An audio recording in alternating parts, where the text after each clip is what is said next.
Europe 1 midi. Et donc d'abord direction les Champs-Élysées où le défilé militaire vient de se terminer. 3 heures de défilé que vous avez pu suivre en simultané sur Europe 1 et sur CNews. Je le disais en titre, 5100 hommes et femmes mobilisés à pied, en véhicule et dans les airs.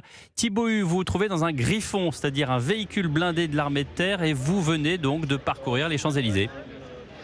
Oui Pierre, on vient d'arriver, la descente s'est faite il y a quelques instants, le virage devant la tribune présidentielle, c'était très intense et surtout ça secouait beaucoup à l'intérieur, j'ai même encore mon casque sur la tête. Alors on s'accroche, on sentait sous les 6 roues du Griffon les pavés des Champs-Élysées et même si on ne voit pas grand chose à l'intérieur, on entendait à travers les trappes la ferveur, les applaudissements. Ici l'équipage donc était très concentré. Je suis avec le chef de bord, Sergent Florian. Sergent, voilà, c'est beaucoup d'émotions, vous aviez les yeux un peu brillants tout à l'heure, comment l'avez-vous vécu? C'était très émouvant, c'était relativement court, mais ça fera des souvenirs jusqu'à la fin de ma vie. Je pense que c'est un des plus beaux moments de ma carrière militaire pour le moment que j'ai pu avoir. Vous me le confiez tout à l'heure, juste avant le départ, depuis tout petit, c'était un rêve pour vous. Oui, c'est ça, oui. En 2003, je me souviens que ma mère m'avait emmené au défilé du 14 juillet. Là, 20 ans après, c'est mon tour et c'est moi qui défile en tant que militaire. Et, c'est magnifique, c'est un rêve qui se réalise. Alors c'est pas votre premier défilé, la dernière fois pour vous c'était à pied, en 2014. Qu'est-ce que ça change de défiler dans un véhicule, dans un Griffon? Ce qui change, c'est que en fait, quand on défile à pied, on est plus fixé sur son mouvement, sur son défilé, que là en véhicule, vu qu'on a assez de hauteur, en fait on peut plus savourer en fait le public et on se rend compte qu'il y a énormément de monde et on se dit qu'il y a des gens qui sont venus super tôt, qui viennent de super loin et ça fait chaud au cœur de voir autant de Français réunis comme ça pour son armée.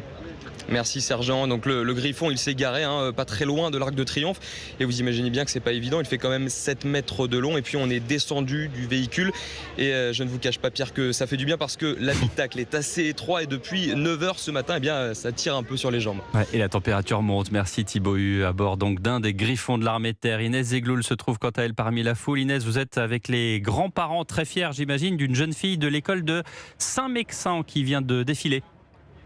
Oui Pierre, dans la foule il y a des heureux, Michel et Martine avec qui je me trouve actuellement, vous l'avez dit. Pour eux c'est un grand jour, n'est-ce pas, car l'une des quelques 5000 personnes qui défilaient à pied, c'est Lucie, 23 ans, c'est votre petite fille et c'est une grande première pour elle. Alors fière Martine, j'imagine, de la voir comme ça dans son uniforme? Très fière, nous avons coulé quelques larmes en la voyant défiler, très émue, son papa, sa maman et nous-mêmes, nous sommes présents sur les Champs-Élysées pour une première fois et nous sommes vraiment très fiers d'elle. La petite fille, donc, comme vous l'avez dit, qui est pensionnaire à l'école de sous-officiers de Saint-Mexan et ce 14 juillet, Michel, c'est des heures, que dis-je, des jours de préparation. Elle devait être un peu stressée. Oui, tout à fait. Bonjour, tout d'abord. Et puis oui, très stressé parce que c'est 10 jours de répétition, de fatigue, de stress. Mais bon, on a une petite fille qui est très courageuse et volontaire. Et elle sait très bien, donc elle s'est très bien débrouillée. On était très fiers de l'avoir et très émus. Beaucoup d'émotions, mais que de bonheur, que de bonheur. Voilà, vous avez encore la voix qui tremble, Michel. Encore quelques heures avant de retrouver votre petite fille, la future sous-officier.